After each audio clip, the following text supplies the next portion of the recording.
Hello dear friends, I'm glad to welcome everyone watching Sotnik-TV this moment.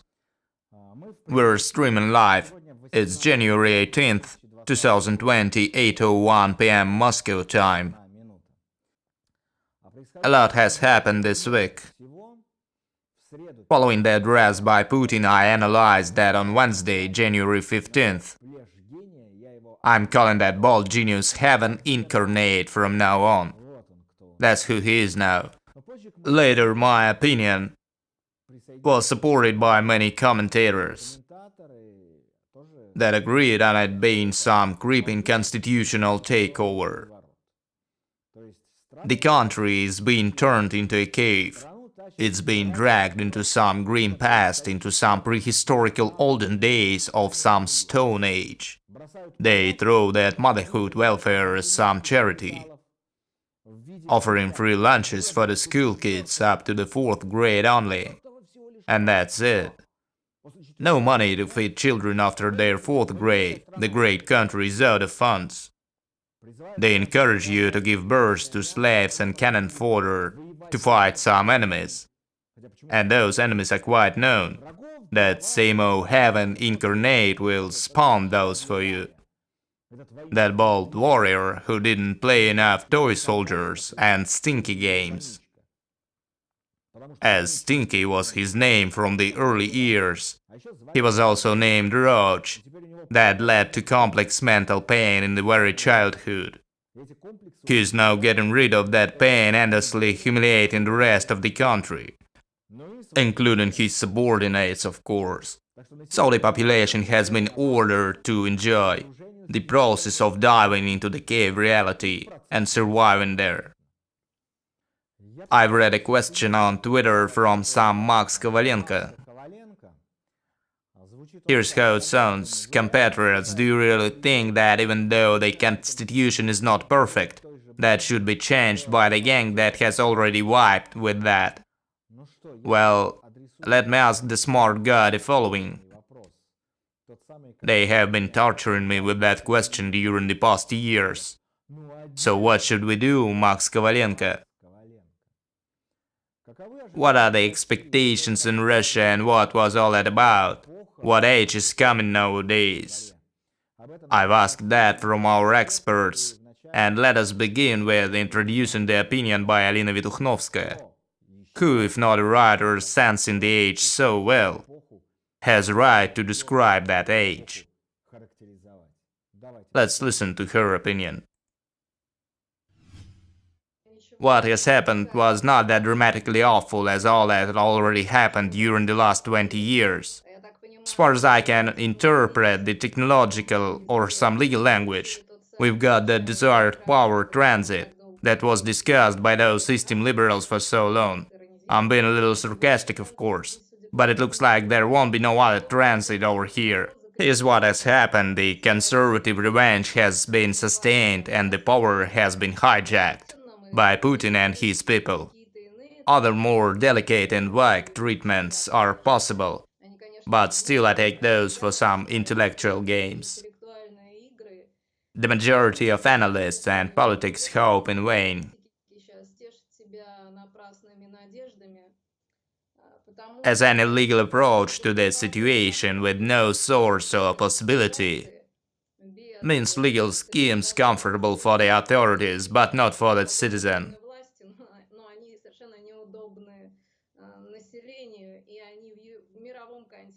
Those schemes are illegal within the global context and can only be used inside the country, so that the authorities feel comfortable from any perspective, including the legal one.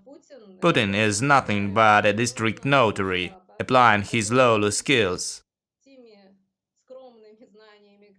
Being a lawyer, he might be professional. And now he is trying to extend the agony of his own existence. If such people as Mr. Putin, who is a district notary, let me repeat that, as well as Mr. Prilepin, who is now changing the constitution by Yeltsin, would mind their business, Putin could work in some small company, arranging some minor legal deals,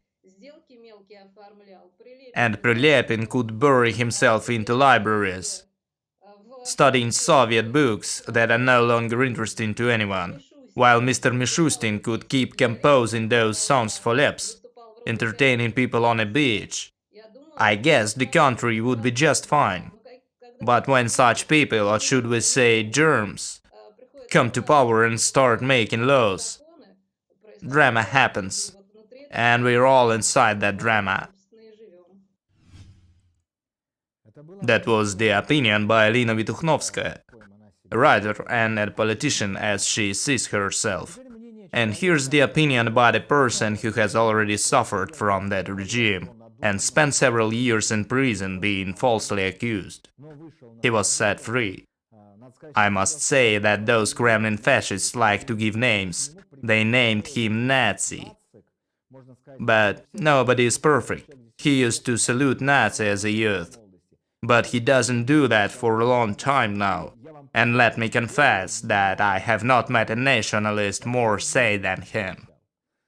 So our next guest is Dmitry Demushkin on his understanding of what's going on top of Putin's vertical, and what to expect from that vertical in future.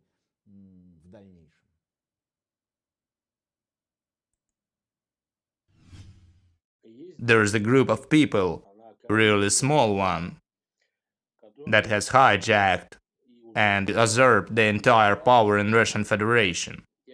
Let me refrain from evaluation of how bad or good that fact is. Nevertheless, from the highest level of the president down to each city council, they do control the entire vertical of power. They obtain the total control over each court and security forces. They control every major mass media. They control the entire business.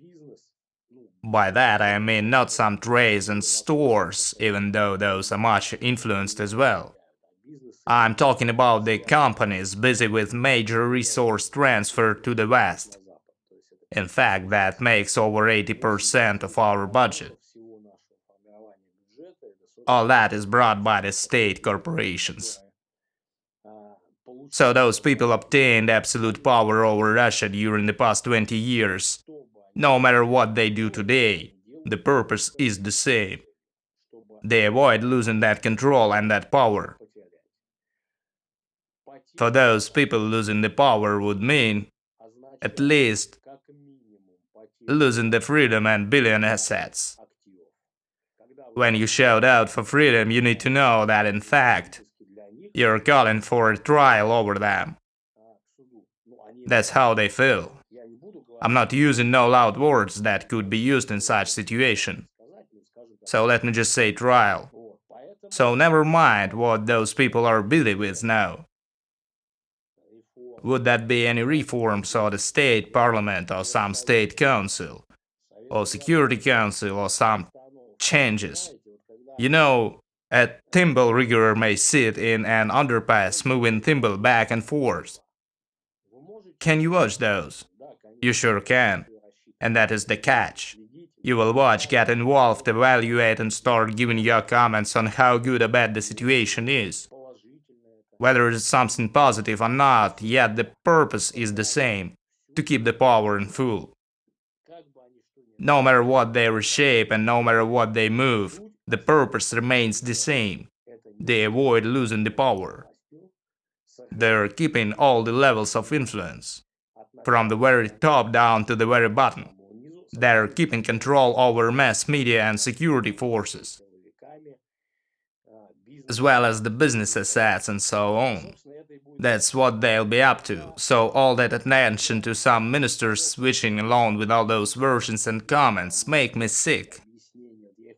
A whole bunch of those versions and comments came out yesterday. Yet the point remains, no one is ever giving out that power to you. No free election is going to happen. Moving to other news of the week, US Senate started the procedure of reviewing the possibility of impeaching President Trump. The impeachment has prior been voted by the US Congress and now it's Senate's turn. Some details of that procedure were told us by Andrey Piontkovsky, a political analyst. Let's hear him next.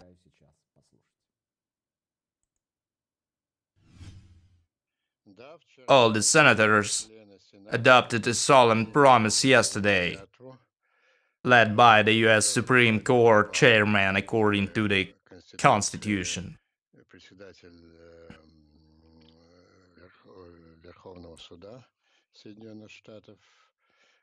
They have promised to consider solely legal, but not political reasons, while reviewing Trump's case. Yet, everything will sure go the opposite way and turn into a political process, as the Republicans by no means will massively vote Trump impeached. At least because after that, during the district re-election, they will face the hostility of those ordinary Trump supporters that make the base greeting him during all meetings. Those make 45% of the US voters, according to the statistics. That is the milestone owned by Trump. He will sure have hard time jumping over 50% from that. Yet the base is quite serious. No matter what the Republican senators think of the legal side of those reasons that are to be stated against Trump over power abuse and obstruction of justice, they will vote according to their private goals during the next election. 67% or 2/3 are now required that sure can be collected by the impeachment supporters. Everyone knows that. So the point of that process is to make that a part of the election campaign. How convincing those prosecuting Trump can get, or the other way around, his advocates. What impression will that make on those voters who hasn't made up their minds yet? That makes the point of that action, that is going to start in the morning on Tuesday, January 21st. Unfortunately, we won't see that live due to the law that makes that Senate hearing closed. Yet the press will sure provide us with all the details. First goes some procedure clash on whether witnesses should be called out or not. Trump supporters oppose that as the witnesses by the House of Representatives and by Mr. Bolton, the former Security Council chairman in particular, can say many things unpleasant for Trump, especially since Bolton was met with own resignation and has no warm feelings towards Trump. The voting on procedural questions requires a simple majority that makes 51 senators, while Democrats now take 47 seats. As of today, at least 4 Republicans are quite plausible to support Democrats' voting calling out those witnesses.